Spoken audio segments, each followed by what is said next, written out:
não parar, não precipitar e não retroceder. Então dizer que eles sabe quando nós vamos parar? Nunca. Nunca na sua porca vida. Né?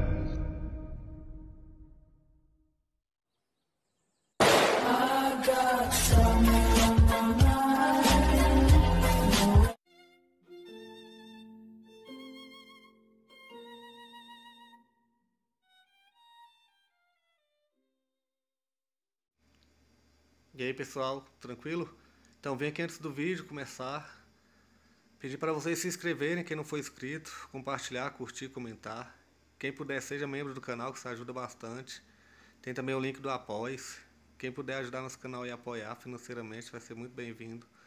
Mas o mais importante é transmitir o conteúdo e os conhecimentos do professor Olavo de Carvalho para mais e mais brasileiros. Então compartilhe e ajude aí nossa causa. Muito obrigado a todos os membros, apoiadores do canal. Fico muito feliz. Tenho certeza que a gente está no caminho certo. Então fiquem com o vídeo e até mais. Valeu! E aconteceu que, desde o início,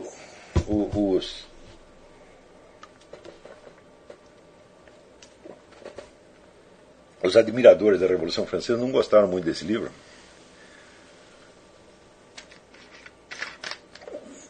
Porque ele mostrava como foi que aquelas sociedades de pensamento, como se chamavam no século XVIII, né, conseguiram inventar um mundo fictício, uma espécie de mundo platônico das ideias, tá certo? Conseguiram se desligar totalmente da realidade da vida social francesa e inventar um monstrengo que em seguida tentaram aplicar, vamos dizer, com os resultados mais desastrosos, porque a Revolução Francesa foi um fracasso em todo sentido, quer dizer, foi um negócio enormemente sangrento e que não deu nada. Depois o que aconteceu? Depois da Revolução veio a ditadura de Napoleão, daí Napoleão caiu, daí houve várias restaurações, revoluções e não sei o que, e assim ficou durante 100 anos. Quer dizer, a França ficou patinando no lugar durante 100 anos. Tá certo? E se você observa a trajetória da França depois disso, ela veio de queda em queda. A França, até o século XVIII, era o país mais poderoso do mundo. Né? Quando chega já no século XIX, já leva uma surra dos alemães, que é uma coisa terrível. E depois busca uma vingança em 1914, consegue mais ou menos a vingança, com um preço enorme, e depois, na Segunda Guerra, dá aquele vexame que os alemães invadem aquilo por telefone. Né? E hoje, o que é a França? A França é um office boy do país árabe. Quer dizer, que é uma potência de segunda classe, mas não é potência coisíssima nenhuma, aquilo não é nada. Tá certo? Então, foi isso que a Revolução Francesa fez. Se é verdade aquilo de que pelos frutos conhecereis, eu digo, a Revolução Francesa jogou a França no lixo. Né? Então, certamente. Agora, os caras celebram aquilo. Quando você não tem virtudes para você louvar, você começa a louvar seus defeitos, você começa a se orgulhar dos seus pecados. Né? Mas, quando foi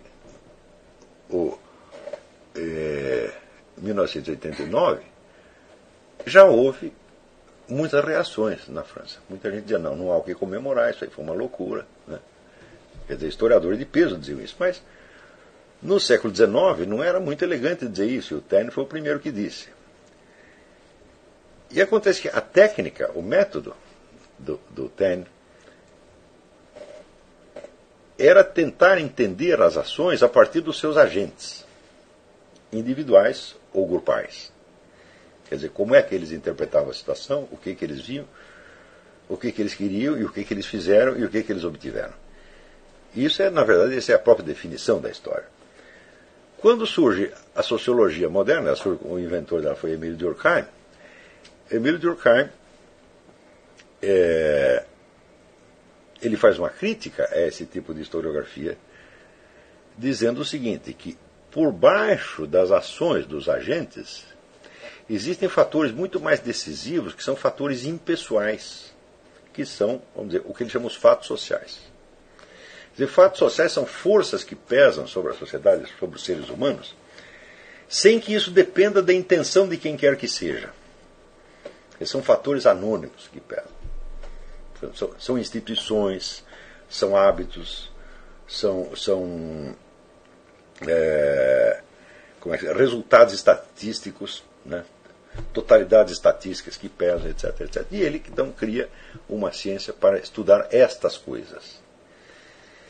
Entendeu? Muito bem. Então, se você tem o mais mínima prática de Aristóteles, você sabe que um está falando de causas próximas e outro está falando de causas remotas. E que não tem sentido você confrontar uma coisa com a outra. Quer dizer, a causa remota jamais pode abolir a causa próxima. E a causa próxima, por sua vez, ela pode refletir a causa remota ou pode ir contra ela. Quer dizer, não há causa remota que force uma causa próxima a acontecer.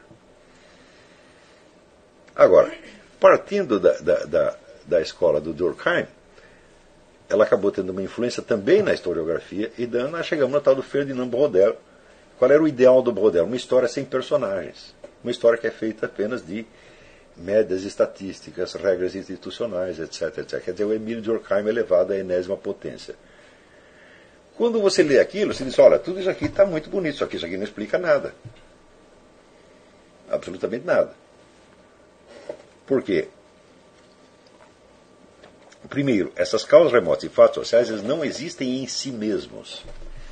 Eles são criados pela ação humana, não é isso?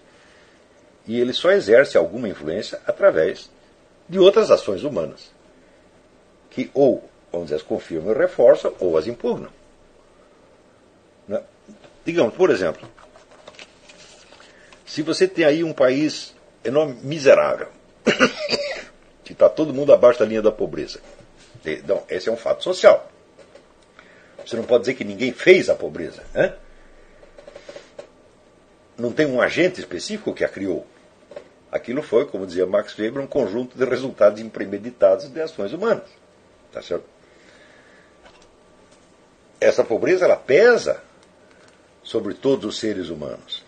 E, evidentemente, ela limita as possibilidades de ação humana, mas ela determina alguma ação humana.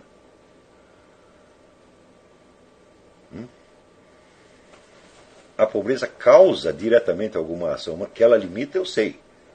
Porque eu, quando quero comprar um negócio e não tenho dinheiro para comprar, eu não compro. Não é isso? Então, é uma ação humana que eu não posso fazer. Tá certo? Então, a pobreza certamente limita a ação humana. Mas ela determina alguma. Ora, por exemplo, se você pegar a relação entre pobreza e criminalidade, você vai ver que alguns dos países mais pobres do mundo estão entre os mais violentos. E outros países que também estão entre os mais pobres do mundo estão entre os mais pacíficos. Então não tem como você dizer que a pobreza causa a criminalidade. Ela pode ser uma causa remota se intervier nisso alguma causa próxima.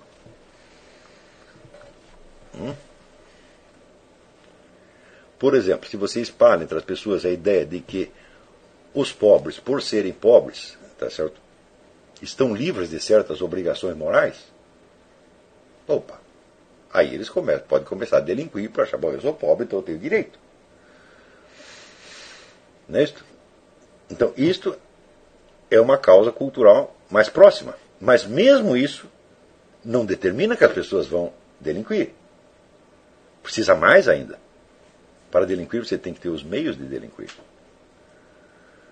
Quer dizer, se o sujeito é pobre, se ele não tem meios de fazer nada, eu digo, então ele também não tem meios de delinquir, meu Deus do céu. A delinquência custa caro. A não ser que você queira, se refira a delinquência, assim, um sujeito sozinho que roubou uma banana na feira. Isso aí não chega a ser criminalidade, isso é irrelevante. Tá certo?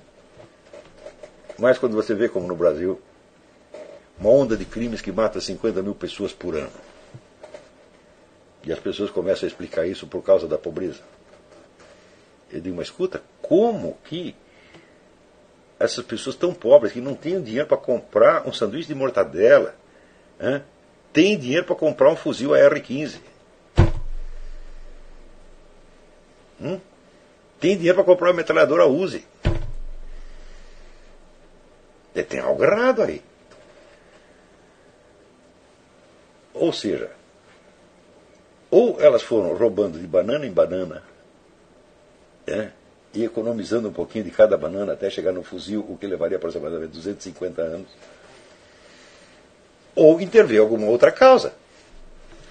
Por exemplo, chegou um sujeito rico de fora e tocou um AK-47 na mão do moleque, digo, agora tu vai assaltar com isso aqui, tu me dá metade, por exemplo.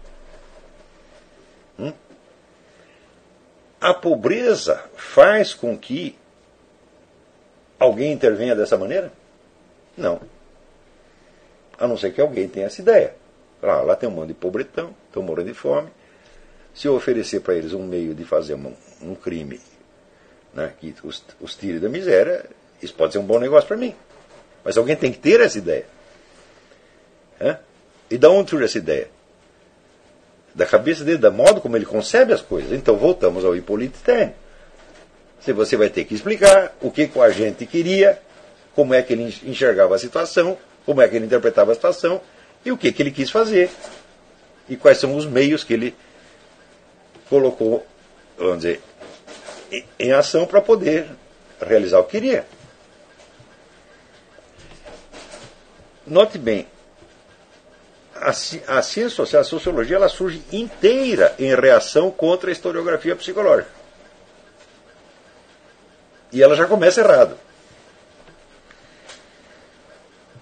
Quer dizer, a sociologia estuda os fatos sociais, e você ao mesmo tempo define os fatos sociais como aqueles fatores que pesam anonimamente e sem autor, independente da vontade de todos. Tá certo? Eu digo, bom, então, a sociologia jamais estudará a causa do que quer que seja. Só estudará causas remotas, hipotéticas, possíveis e impotentes, por si mesma, de produzir qualquer resultado. Segundo lugar, ela fará abstração de toda a ação humana. Então, o que é? A sociedade considerada sem as causas imediatas e sem a ação humana. Eu digo, mas é um fantasma.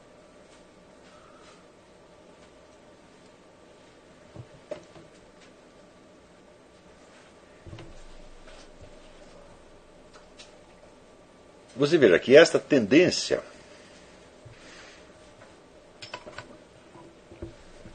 de buscar sempre, nós temos que buscar as causas profundas, tá certo?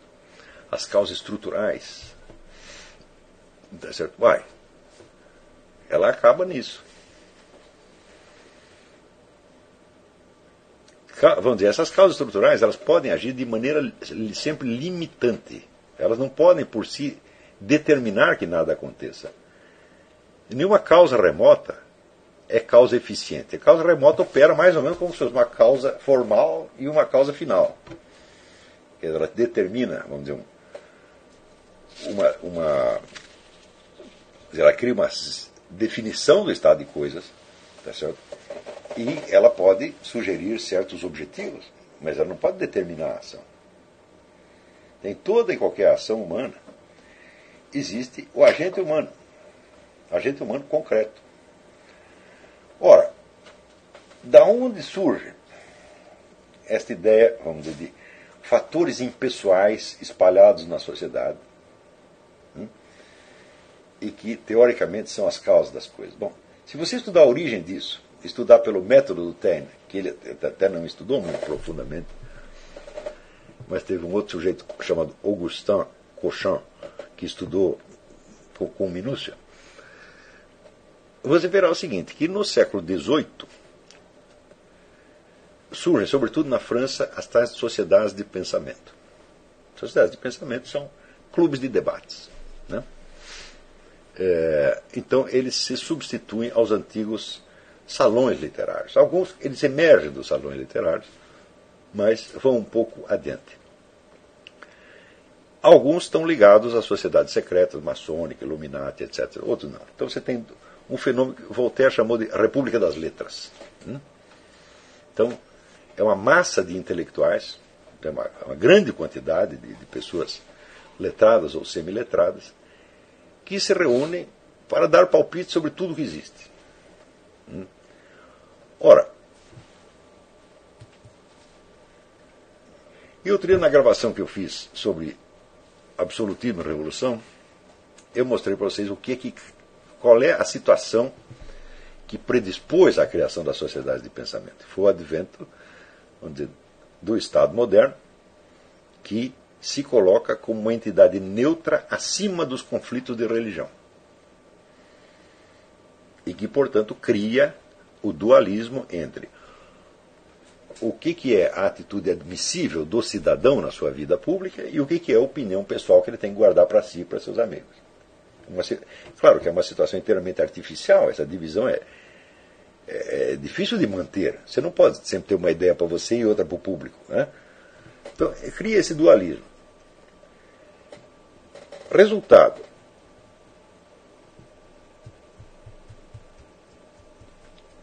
Tudo aquilo que reflete a opinião real das pessoas não tem viabilidade na vida pública.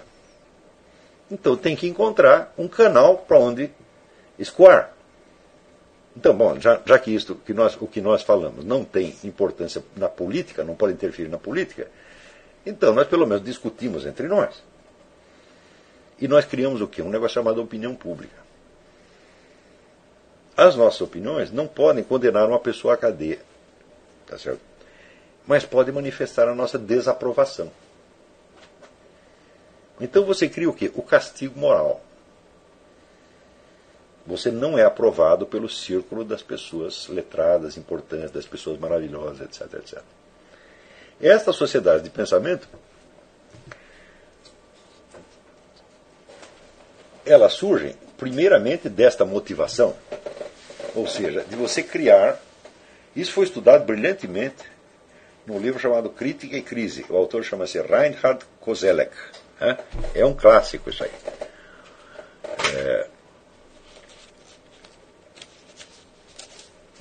E tem muitos livros a respeito disso. O Augustin Cochin e o Koselleck são os melhores, me parece. Mas tem muitos. Então, essas sociedades começam, em primeiro lugar, com o intuito muito compreensível de criar um espaço onde as opiniões pessoais pudessem escoar, pudessem voltar a ter alguma importância. Mas logo se convertem em algo mais. Elas se convertem em meios de destruir a própria política que as havia criado. Então, isso quer dizer que se a opinião majoritária não tem autoridade política, bom, ela pode se esforçar para ela própria se transformar em autoridade política. E esta é, evidentemente, uma das causas imediatas da Revolução Francesa. Quer dizer, a sociedade de pensamento, primeiro elas criam uma autoridade paralela, autoridade de ordem moral, que não pode mandar ninguém à cadeia e não tem poder político para exercer. Mas tem o poder moral, tem o poder cultural, e você pode fazer com que certas pessoas sejam mal vistas. Note bem, na metade do século XVIII, esta sociedade já tinha alcançado um poder tamanho, que elas tiravam da vida intelectual quem quer que elas quisessem. Quer dizer, queimava a reputação do sujeito de tal maneira que ninguém mais podia falar dele. Então, por exemplo, a Academia Francesa, por volta de metade do século XVIII, já era dominada por essa gente. E você veja que o próprio D'Alembert, que era era o chefe da enciclopédia francesa, a enciclopédia foi uma espécie de condensação das convicções das sociedades de pensamento, ele mesmo dizia, né, nós botamos qualquer mediocridade na academia francesa, desde que pense como nós. O cara confessava isso. Tá certo? Então, o que eles tinham feito? Já foi uma revolução gramsciana em pleno século XVIII. Curiosamente, você vê que o plano da revolução, eles dividiam em 3 etapas, que eles chamavam de, primeiro, o estágio filosófico, depois o estágio político e, por fim, o estágio revolucionário. São nomes que eles mesmos usavam, o pessoal da sociedade de pensamento usava isso. O estágio filosófico, o que é? Você dominar a opinião. Ou seja, você não tem poder político, você não tem influência política direta, mas você é o senhor, vamos dizer, do louvor e da censura, do prestígio e dos mecanismos de marginalização. Você cria ídolos, tá certo? E você condena pessoas ao ostracismo. Eles já tinham esse poder no meio do século XVIII, 40 anos antes da Revolução Francesa. Então o que era isso aí? Já era a Revolução Cultural. Você não está fazendo política. Muitas vezes, vamos dizer, você se recolhe, em alguns casos, algumas das sociedades de tipo maçônico, por exemplo, as suas atividades são tão discretas, tá certo? Que chegam a ser secretas, ninguém pode saber do que está se passando lá, tá certo? E ninguém sabe de onde veio a decisão de queimar a reputação de fulano, tá certo? De tornar fulano odioso, ninguém sabe de onde veio a decisão, mas ela veio dali, tá certo? Em outros casos, o processo de discussão era mais público, mas o resultado era sempre o mesmo. E havia milhares dessas sociedades na França, milhares. Então dominaram todo o panorama cultural da França durante o século XVIII, durante um século antes de passar ao que eles chamavam de estágio político. O estágio político é quando, vamos dizer, a sociedade de pensamento já tem a seu serviço partidos políticos, clubes, como eles chamavam na época, que hoje nós chamamos de ONGs, né? E a ideia de opinião pública era essa. Quer dizer, o que é a opinião pública? É a opinião do povo? Não, é a opinião destas pessoas.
Chegamos a mais um final de uma aula, de um vídeo. Espero que tenham gostado.